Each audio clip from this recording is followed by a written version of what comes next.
growing just because they are one of the easier mushrooms to grow.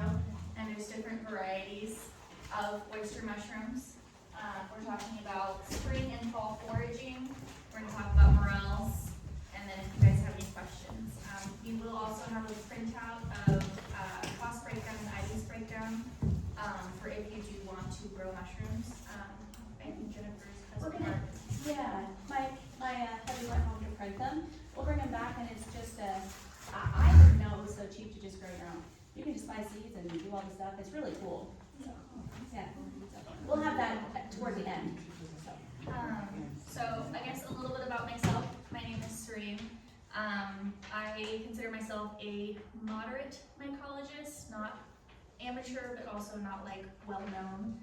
I am still learning things day to day, but I've been doing this for about 12 years now, and mushrooms are a little bit of a passion of mine. You can find me on Facebook and Instagram, and partly YouTube. I talk about different forageables, mushrooms, herbs, growing things. Info's on the back page. So, why mushrooms? People think store-bought mushrooms, they're gross. A lot of the time people are like, oh, mushrooms gross. Most mushrooms in the store that aren't wild mushrooms, or we're talking about the cremini, the portobello, the white mushrooms that you usually see on pizzas, are actually the same genus of mushroom. So if you don't like that mushroom, you don't like that genus of mushroom. Oh. It's just like poppies. There's a wide variety of beautiful poppies, but they're all the same kind of poppy. It's the same genus. So there's a little bit about that. So branch out. Yes, definitely branch out. If you don't like one mushroom, you might like the other. Different mushrooms have different textures. A morel has more like a meaty texture versus like a chanterelle, which is more apricot and floral. And then there's different types of chanterelles depending on if you're the coast or more inland or even here, but I'll get into that later. So when it comes to growing mushrooms, that's where I'm going to start first. We'll have a printout for you here shortly. Sorry. It's coming. Growing mushrooms is super easy. You can do it one of 3 ways, but you start off with 3 different things. So you can buy a block, a mycelium block. You can get them from, gosh, there's so many. You can buy them online. I know there's a place in Coeur d'Alene in Spokane Valley. There's mushroom growers there you can buy blocks from. And from 9 Mile area? Yes, Oh. yes. But there are multiple different creators of these mushroom blocks. You can buy blocks. You can buy the mycelium tubes. You can get them on Amazon. They're super cheap. And you can inoculate wood chips or brown rice. I use the half brown rice, half white rice method. I have that method breakdown cost-wise because that's one that I specifically use. And then you can do plugs. So plugs come pre-made just like mycelium blocks in these little packages. So when I use the blocks, the plugs, or the mycelium tubes, once I get to the point where everything's inoculated, you'll see all the little life, like the little white, it almost looks like white mold, but it's not. Mycelium actually covers more of the planet than you would think. If you dig up grass, you'll see little white fibers throughout, and that's mycelium. Trees actually use mycelium to talk to each other, which is a little random fun fact that I like. Let me go back. When you say inoculate, do you mean like actually you do like a syringe and you? Yes, so with the inoculation, when I use the syringe, it's the tube mycelium, the one that you can get on Amazon. When I do that, I use half brown rice and half white rice, and I pressure can it with a little bit of water, and once that cools for the next day is when I put my my syringe into it. You grow it in the rice. You inoculate in the rice. That's when you start seeing the white mold fiber type deal. When you get the bricks pre-made and sent to you, it already has that. With those and with the rice, once you get it to that inoculation stage, you can break it up and crumble it into straw. I use moistened straw. There's a lot of people that pour boiling water onto the straw to try and kill out some of the, I guess, like germs and stuff within it. You don't have to if you're gonna be putting it in your gardens.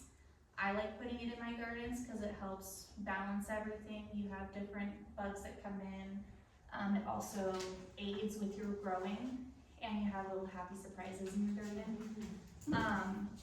Whereas if you're using plugs, they're these little like pill-shaped doodads. You would drill them into wood pieces and put them in that way, but that takes over a year process to come, which is why I like the blocks and the syringes. You'll have results within about a month and a half, depending on your seasons. I usually do it when you're turning from winter to spring, just because you have a little bit of that cold snap and it's not like direct heat. So in the spring, early spring, late fall, I usually do oyster mushrooms, regular oyster mushrooms, blue oyster mushrooms, king oysters, and you can do the Italian oysters. You can also do enoki mushrooms. It's a Asian style mushroom. They're thin. You can use them in salads. You can eat them the way they are. You can cook them down. I start my lion's mane, which is a really good one for your brain. They're actually using it in dementia and Alzheimer's studies right now. It helps reconnect neural pathways. Same with bear's tooth mushrooms. It's in that same genus as the lion's mane. They're also looking at it that way. Pink oyster mushrooms are another oyster mushroom, but they like heat. They like 70s to 80s, and they don't do well in the cold. If you're gonna do pink oyster mushrooms, you're gonna wait until later spring before it starts getting into summer. And those ones, I recommend the blocks, just because the mycelium syringes can be finicky with the pink oyster mushrooms. They're also known as phoenix oyster mushrooms, and they're really cool. So are these all like the same genus then? So Yes. they would taste So oyster different than mushrooms, others, but similar? yes, so oyster mushrooms all smell the same, even wild oyster mushrooms, which I'll get into that one in a minute. They smell like black licorice, but they don't taste like black licorice. It's one of their identifying markers, which is kind of cool. They're used as a meat substitute with vegetarians and vegans. When they're cooked, they have a similar texture to almost like calamari. It's not spongy, but it's not rubbery. It's like a middle ground. I know people that make faux lobster rolls out of the king boletes. You can use a fork and shred them up because they're more of a bulbous base. The one thing that I like about growing mushrooms, especially in the weird times that we have now, is that when that mycelium is introduced, it stays. It goes into your earth and it stays. It'll pop up not only this year when you've grown them, but they'll come back next year. Unless we have some super crazy weather and everything gets flooded or it gets like -40, it's not gonna affect the mycelium that's been established. That's why I like planting it in my garden, but you can do the same thing in buckets. You can use 5-gallon buckets and do the same straw method, where you would dampen the straw, you would put it in your buckets, and then you would lasagna layer your either the brick that you got, you'd break it up into it, or the brown rice that you've inoculated. And then you would just have holes drilled into it, and you can put it in your garage, you can put it in your garden, your deck. I don't suggest your attic, because you're gonna forget about it and you have mushrooms growing out of your walls. Because that's the one thing about oyster mushrooms, is that they're so easy that they're going to take off. They like wood. If you have damp wood by your house and you put them by your house, you might have a good chance of those mushroom spores going into your house. I've seen pictures on the internet of them growing around the toilets in people's bathrooms. I would avoid growing mushrooms in your house unless you have almost like a greenhouse type deal in your house that has a base and it's all secured in. I always recommend your garage or your garden. You never know what's gonna start growing. So the oyster mushrooms, the enoki, lion's mane, those are my 3 that I always recommend for beginner growers, just because they're so easy and it's really hard to kill them. And that won't be a curse later that it No. hard to kill. It's not like it's not like a mint plant. You're not gonna get them to start growing and then they're just gonna take over. Mushrooms aren't invasive. They're not, not like a mint plant or a lemon balm plant. They're not just gonna be like, oh, we're not a planter kind of deal. And you'll have them popping up and they're free at that point. They're gonna keep sporing off and sporing off and sporing off in the area that you have them, which is also why I recommend the bucket method if you're in an apartment or college dorm or living at mom and dad's house, or you just don't have a big garden area, because you can stack them and then you can bungee cord them to any fence or deck post. How often do they restore? So like, is it just a seasonal thing, like I'm growing cucumbers, where you get them once a year, or? No, do so they continue to when grow? you see them start popping up, you pick them. Because if you pick them, it sends it through like, cool, I've been picked, it's time to fruit again. Okay. And you don't have to cut, I know there's the stigma out there when it comes to mushrooms is you have to cut them, not pluck them. Because if you pluck them, it pulls the mycelium out and then you're not gonna have those mushrooms anymore. That's not true. So the mycelium is basically your tree. If you look at the mycelium in the ground as your tree, and you look at your mushroom as the apple of the tree, it's the fruit of the body. If you pluck it, are you killing your tree? Your apple tree, your pear tree, your cherry tree? No. It keeps your bags cleaner, like especially if you're foraging out in the bush and whatnot, you've got the dirt and pine needles and you don't want your bags dirty, and it keeps it clean for later on purposes.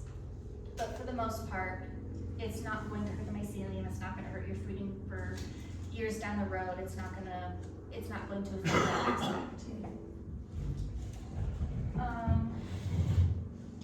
So from the time of inoculation into your garden, or your straw, or your buckets, you'll have about 2 weeks until you start seeing fruiting bodies. From that 2 weeks, depending on if we have freezing, frigid weather, or it just gets really, really hot, I'm talking like weeks of 100, you'll have fruiting bodies. And then the cool thing about oyster mushrooms is once it gets really hot, they'll stop, but once it starts cooling down again, they'll start picking back up again. Oyster mushrooms are a spring and fall mushroom. They like damp, they like slightly cold. Except for the phoenix, that's a summer one, which is why I always suggest planting that one as well.